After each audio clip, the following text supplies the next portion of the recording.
The distress protocol. The control room smelled like burnt circuits and regret. Commander Vex pressed 3 of his primary appendages against the console, watching the red indicators spread across the tactical display like a disease. His species, the Corvathi, had survived 14 major wars, outlasted 3 galactic empires and colonized 47 systems. None of that mattered now. How long until the Scourge breaches the inner shields? Vex asked, though he already knew the answer. He just needed someone else to say it out loud, to make it real. Lieutenant Mora, her silver skin dulled by exhaustion, checked her readouts. 23 minutes, sir. Maybe 24 if we're lucky. Lucky, Vex repeated, tasting the word like spoiled nutrition paste. Yes, luck has been our closest ally lately. A bitter laugh escaped from somewhere in the back of the room. Ensign Trell. Probably. The young officer had developed an unfortunate habit of gallows humor over the past 6 days. 6 days since the Scourge had appeared in their system like a cosmic plague, consuming everything. Ships, stations, entire moons. They didn't conquer, they devoured. Sir, Mora said, her voice dropping to that careful tone people use when they're about to suggest something insane. We still have one option. Vex felt his central nerve cluster tighten. No, sir, please listen. I said no, Lieutenant. The protocol exists for exactly this situation. Mora's voice cracked. Around the room, the dozen surviving bridge crew turned to watch. When all conventional options are exhausted, when extinction is imminent, when we're desperate enough to call them. Vex finished. He slumped against his command throne, suddenly feeling every one of his 53 cycles. You want us to activate the human contact protocol. Silence fell across the bridge, broken only by the steady beeping of dying systems. Someone, probably Ensign Trell again, muttered something that sounded suspiciously like "Oh stars save us, the humans." Everyone knew about the humans. Everyone whispered about the humans. Nobody, if they had even a shred of self-preservation instinct, ever contacted the humans. Vex had seen the classified reports back when he was just a junior tactical officer. Species designation, humanity. Home world, Earth. A death world so hostile that its native inhabitants had to invent civilization just to survive their own planet's attempts to kill them. Current status, quarantined by their own request. Threat level catastrophic. Recommendation, avoid all contact unless facing complete extinction. They eat poison for fun, Vex said quietly. Their planet tried to kill them for millions of years, so they developed an immune system that attacks itself. They fall from heights that would shatter our bones and call it entertainment. They domesticated wolves. Wolves, Lieutenant. Apex predators. They looked at nature's perfect killing machines and said, "Yes, I will make this my friend and let it sleep in my dwelling." Mora stepped closer. And they win, sir. Every conflict. Every war. Every impossible scenario. They win. They also quarantined themselves because they were afraid of what they might do to the rest of us. Vex countered. That's not a species you call for help. That's a species you leave alone and pray they stay that way. Another explosion rocked the station. The lights flickered. Somewhere structural supports groaned. 21 minutes, Trell called out, his voice admirably steady despite the circumstances. Vex looked around his bridge. At Mora, who had 3 offspring waiting in the civilian shelters. At Trell, barely into his 2nd cycle of service. At Chief Engineer Cross, whose primary manipulator had been crushed in yesterday's attack and who still refused to leave her post. At all of them, really. The last few dozen Corvathi in this sector. Maybe the last few dozen Corvathi, period. The Scourge will kill us, Vex said slowly. The humans might kill us. Those are our options. The humans might also save us, Mora said. The Scourge definitely won't. Vex made a sound somewhere between a laugh and a sob. Has anyone ever told you that you have a gift for persuasive argument, Lieutenant? My mate mentions it frequently, sir. Usually when I've convinced her to do something inadvisable. This qualifies. Vex straightened, his decision crystallizing. Trell, access the restricted communications vault. Authorization code Vex Omega 774. Retrieve the human contact protocol package. Trell's hands hesitated over his console. Sir, I need to confirm. You're actually authorizing this. Unless you have a better idea in the next 30 seconds. Yes. I don't, sir. Trell's fingers flew across the interface. Accessing now. Oh stars. There's a warning screen. It says, and I quote, "Activation of this protocol may result in complete mission failure, diplomatic catastrophe, unprecedented violence, or the end of civilization as we know it. Also, humans consider written contracts sacrosanct and will expect full compliance with all terms. Proceed only if absolutely necessary. No, seriously. Really think about this." Mora snorted. "Encouraging. There's more," Trell continued, his voice rising slightly. "It says the response time is variable, depending on how many humans receive the signal and how bored they are." Bored. What kind of species lists boredom as a response factor? The kind that quarantine themselves because they kept starting wars for entertainment, Vex muttered. "Continue, Ensign. The protocol requires us to transmit on a very specific frequency. It's labeled the big red button that only gets pushed when everything is terrible. There's actually an image attached. It's a button. It's red. I think they're being literal." Vex felt a headache forming in his frontal lobe. "Anything else?" "Just one more note, sir. It says, warning, humans respond enthusiastically to distress calls but may arrive with excessive force, inappropriate jokes, and dangerous pets. Payment is negotiable but must include something interesting. They like interesting things. Also coffee. Nobody knows what coffee is except them. Don't ask." The bridge was silent for a moment. "Well," Vex said finally, "that's either the most reassuring thing I've ever heard, or the most terrifying. I genuinely can't tell which." Another explosion. Closer this time. The tactical display showed the Scourge breach points spreading like cracks in ice. 16 minutes. "Do it," Vex ordered. "Send the signal." Trell's fingers moved across the console. "Composing distress call now. Should I use the standard format? The protocol package should have a template." "Use that." "Found it."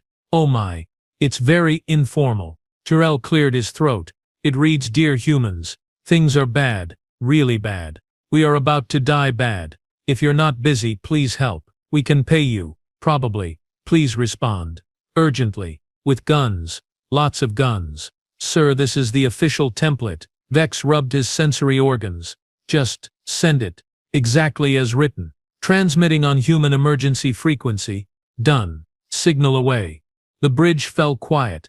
Everyone stared at their consoles, as if the humans might respond immediately with some miraculous solution. 1 minute passed, 2, 3. "Maybe they didn't hear it," someone suggested quietly.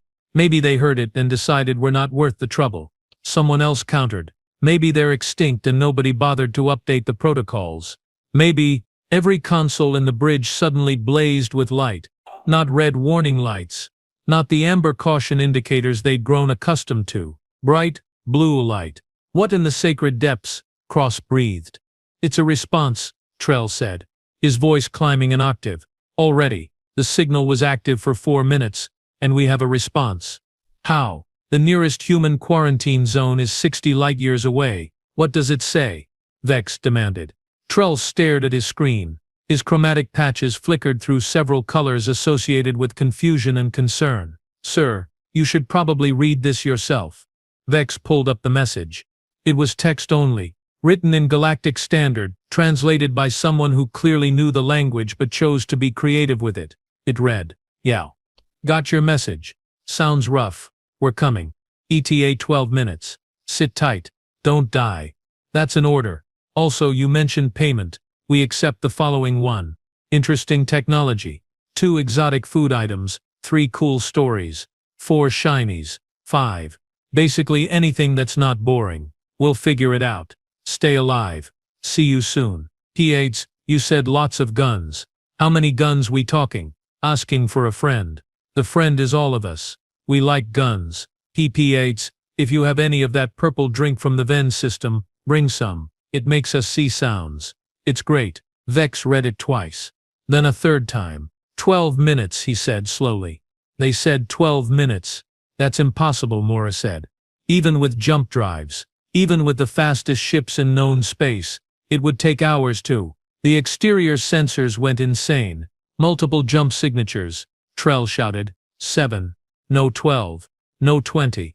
"They're appearing right at the edge of the Scourge formation. What kind of jump drives can plot coordinates that precise?" That's insane," Cross finished.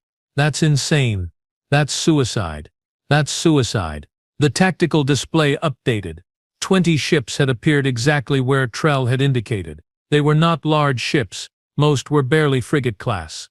A few looked like they'd been assembled from spare parts in optimism, but they were moving fast. They're not slowing down, Mora observed, her voice strangled. They're accelerating, directly toward the Scourge main force. Sir, their engines are reading off the scale. How are they generating that much thrust without turning into paste? Because they're human, Vex said, feeling a strange calm settle over him. The kind of calm that comes when events move so far beyond your control that there's nothing to do but watch. Unsing Trell, magnify grid 77. Let's see exactly what we've summoned. The main screen focused on the lead human vessel. It was painted in garish colors, reds and yellows and whites, with text scrawled along the hull in human script. Underneath, someone had helpfully added a galactic standard translation. It said diplomatic immunity. Below that in smaller text, just kidding. We're here to break stuff. Oh no, Vex whispered. Sir. Mora looked concerned. Oh no, Vex repeated. Louder. They're not sending military. They're sending volunteers. These are civilian ships. How can you tell? Vex pointed at the screen, where another human vessel was now visible. This one had flames painted on its bow and text that read, Hold my beer. A third ship appeared in frame. Diplomatic Crisis Response Team was written on its hull with a small note below. The crisis is us. They're not here to save us, Vex said, feeling something that might have been hope and might have been terror. They're here to have fun. We called the most dangerous species in known space and told them we needed lots of guns, and they brought their weekend warriors. On screen, the human ships reached the Scourge formation. Then things got interesting. The first human ship hit the Scourge line doing something that Vex's tactical computer labeled as physically inadvisable. What are they doing? Mora shrieked, watching the lead vessel barrel directly into a Scourge dreadnought 3 times its size. What they were doing apparently was ramming. Except they didn't just ram. At the last possible microsecond, the human ship rotated 90 degrees, fired every thruster at once, and scraped along the Scourge hull like a blade. Sparks flew. Metal shrieked. And most importantly, a massive gash opened in the dreadnought's primary hull. Did they just keelhole a dreadnought? Trell asked, voice flat with shock. I don't know what that means, Vex admitted. Neither do I, but it feels accurate. The human ship completed its maneuver, rotated back, and its communication channel crackled to life. A voice, definitely human, definitely male, definitely way too cheerful, burst through the speakers. Yay! How? Did you see that, Daniels? Tell me you got that on video. Another voice, female, equally enthusiastic. Got it, Captain Jake. That's going on the compilation for sure. Outstanding. Okay, team, who wants the next one? At least 6 voices responded simultaneously, all shouting variations of me. Vex stared at his communications panel. They're treating this like a game. Sir, the Scourge are responding, Cross reported. Redirecting 17 capital ships toward the human formation. Energy signatures are spiking. They're preparing to fire everything. The human channel was still open. Captain Jake's voice cut through again. Oh, they're charging weapons. How cute. Hey Rico, you brought the party favors, right? A third voice. This one with an accent Vex couldn't place. Always Captain. Deploying now. One of the human ships, smaller than the others, suddenly ejected dozens of small objects into space. They drifted for exactly 2 seconds before igniting.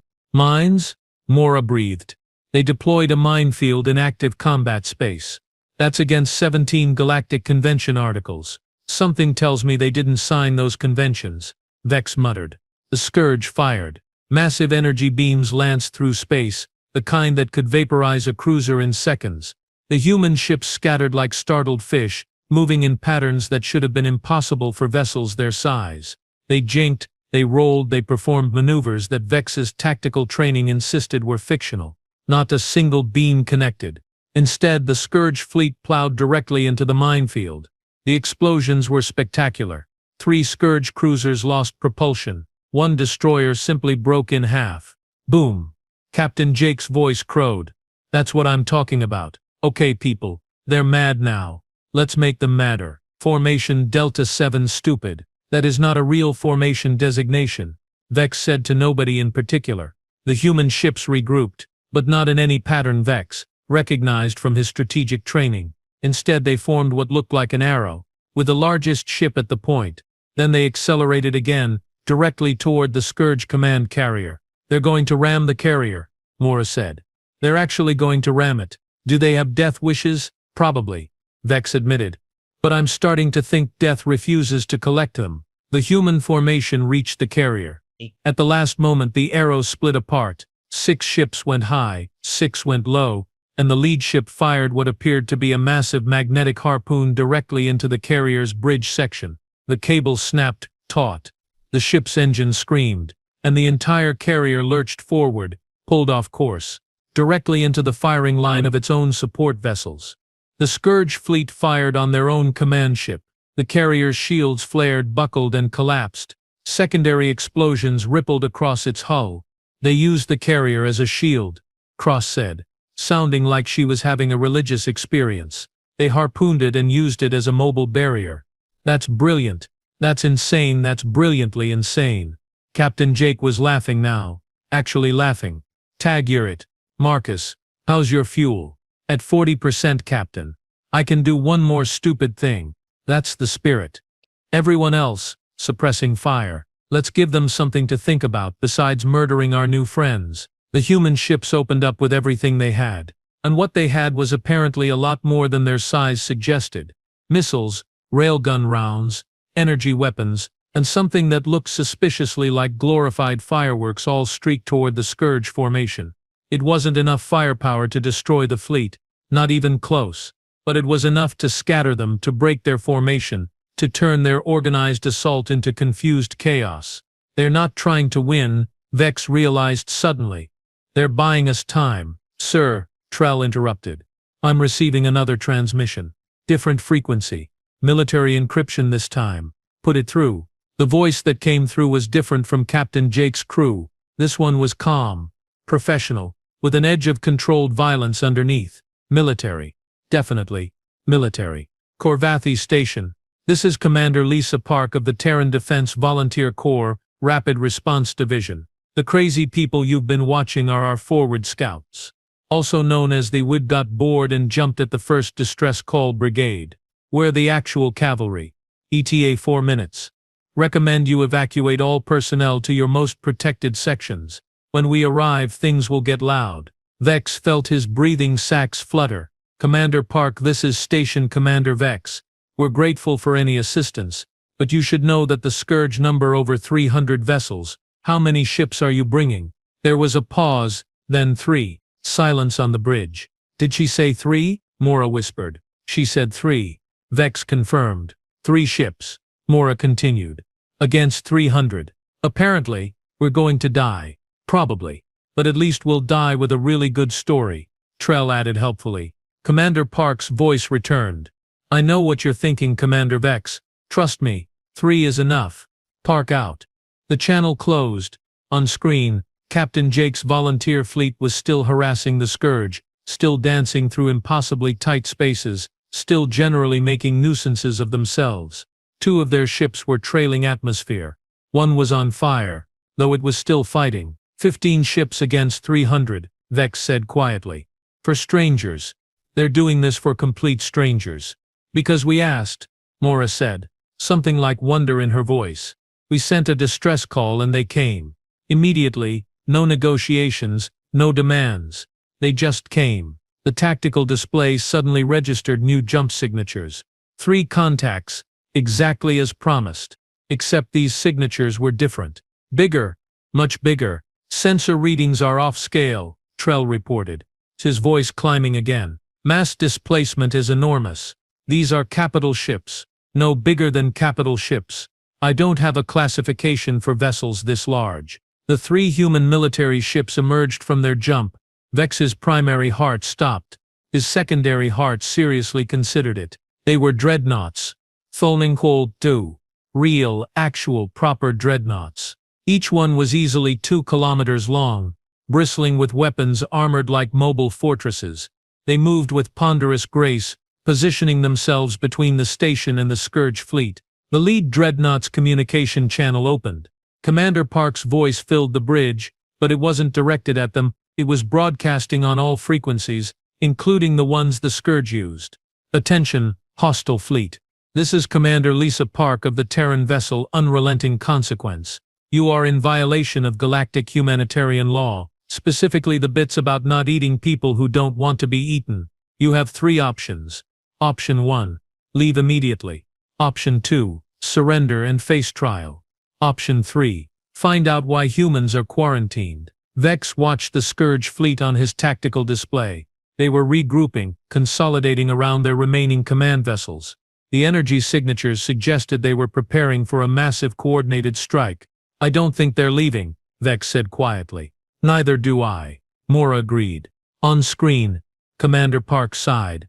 It was a tired sound, heavy with the weight of inevitable violence. Option 3 it is. All ships weapons free. Let's remind the galaxy why nobody bothers us anymore. The 3 human dreadnoughts opened fire. Vex had seen planetary bombardments. He'd witnessed fleet actions. He'd watched military demonstrations from a dozen different species. Nothing, absolutely nothing, had prepared him for this. The weapons weren't just powerful, they were excessive. Railguns that fired projectiles the size of fighters. Missile batteries that launched hundreds of warheads in seconds. Energy beams that burned through Scourge shields like they weren't there. And something new, something Vex had never seen before. Strange rippling distortions in space that simply erased whatever they touched. What are those? Cross breathed. Gravity weapons, Trell said, reading from his tactical feed. They're weaponizing gravity itself. That's not just advanced technology, that's physics abuse. The Scourge fleet tried to respond. They fired back with everything they had. Energy beams, kinetic rounds, even some kind of biological weapon that looked like glowing spores. The human shields didn't even flicker. Their shield strength is impossible, Mora said, checking and rechecking her sensors. Nothing should be able to generate that much power. Their reactors should be melting down. Maybe they are, Vex suggested. Maybe they just don't care. Captain Jake's voice crackled back through the communications. Who? The big guns are here. Okay, volunteers, let's get out of the way and let the professionals work. Everyone's still alive. A chorus of confirmations came back. The one voice added, Marcus is mostly alive. His ship is very on fire. Marcus, eject if you need to. We'll pick you up. Negative, Captain. The fire is only in non-essential sections. Like life support. I'm fine. Your life support is non-essential. It's not essential to the mission. Vex heard Commander Park's voice cut in, sounding long-suffering. Volunteer ship designated hold my beer, extinguish your fire and retreat to safe distance. That's an order. Yes, ma'am. Spoil sport. On the tactical display, the battle was turning into a massacre. The Scourge had numbers, but the humans had violence. Methodical, overwhelming, terrifying violence. They weren't just destroying ships, they were dissecting the entire fleet with surgical precision. They're targeting command vessels first. Cross noted. Disrupting coordination, then they're taking out heavy weapons platforms, then propulsion systems. They're not just fighting, they're teaching a lesson. 10 minutes later it was over. The Scourge fleet was scattered debris and fleeing survivors. The human dreadnoughts held position, weapons still active, daring anyone to come back. Commander Park's channel opened again, this time directed at the station. Korvathi Station. This is Commander Park. Hostile fleet has been neutralized. No Scourge vessels remain in effective fighting condition. Your sector is secure. How's everyone doing over there? Vex tried to speak, failed. Tried again. We're alive, Commander, thanks to you. All in a day's work. Well, actually, this was supposed to be our day off, but you know how it goes. We'll maintain position for the next 72 hours while you effect repairs. Also, fair warning. The volunteers are going to want to come aboard and meet you. Try to have snacks ready. They get cranky without snacks. Commander, Vex said slowly. The payment. The message said you'd want payment. We don't have much left, but what we have is yours. There was a long pause, then Commander Park laughed. Actually laughed. Commander Vex, you called for help when you were dying. That's payment enough. Well, that and the story. This was fun. We haven't had a good fight in months. The volunteers were going stir-crazy. You actually did us a favor. We did you a favor, Vex repeated numbly. By almost getting exterminated. Context is everything. Park out. The channel closed. Vex slumped in his command throne, feeling every one of his combat stims wearing off at once. "Sir," Mora said quietly, "we're receiving approach requests from the volunteer ships. What should I tell them?" Vex looked at his bridge crew, at their exhausted faces, their disbelieving expressions, their dawning relief. "Tell them welcome aboard, and someone find whatever passes for snacks in our emergency stores. Apparently we owe them food." "And Vex," Trell added, grinning for the first time in days, "I'm listing this in my personal log as the best bad decision we ever made." Vex couldn't argue with that. 2 hours later the bridge was filled with humans. They were shorter than Korvathi, built more compactly, but they moved with an energy that was almost overwhelming. Captain Jake was there along with his crew. Marcus had arrived too, his flight suit still smelling of smoke, looking absolutely delighted with himself. "So," Captain Jake said, munching on something from the emergency rations that he'd declared not bad actually, "you folks need anything else? Station repairs? Escort convoy? Someone to yell at the Galactic Council about better response times?" "Why?" Vex asked. The question had been building in him since the first human ship arrived. "Why did you come? You don't know us, we're strangers. You risked everything." Captain Jake looked genuinely confused by the question. "You called, someone needed help. Why wouldn't we come?" "Because it's dangerous," Vex said. "Because you could have died. Because we're not your people, Commander," Captain Jake said, his easy smile fading into something more serious. "Here's the thing about humans. We did quarantine ourselves, not because we're dangerous to you, but because we got tired of watching people suffer while bureaucrats debated response protocols. We got tired of following rules that got good people killed, so we made a deal. We stay in our space and everyone leaves us alone. But the deal included one clause: anyone anywhere can call us if they're desperate enough. And we'll come. Always." "That's insane," Vex said. "Probably," Jake agreed. "But it's our kind of insane. Now about that payment. You mentioned stories. I want to hear everything about your species, your history, your culture, your favorite foods. We love that stuff. Consider your debt paid if you tell us good stories." Vex felt something warm spread through his chest. Relief, gratitude, and something else. Hope, maybe. "I think we can manage that." "Outstanding." Jake clapped his hands together. "Oh, and one more thing. When you folks rebuild and get back on your feet, come visit us sometime. Earth is wild. We've got these things called roller coasters that you'll either love or hate, possibly both." "What's a roller coaster?" Mora asked. Jake's grin was absolutely wicked. "Entertainment, the dangerous kind." Vex laughed. He couldn't help it. After everything, after the terror and the desperation and the impossible rescue, he laughed. "I think we'll take you up on that, Captain." "Excellent.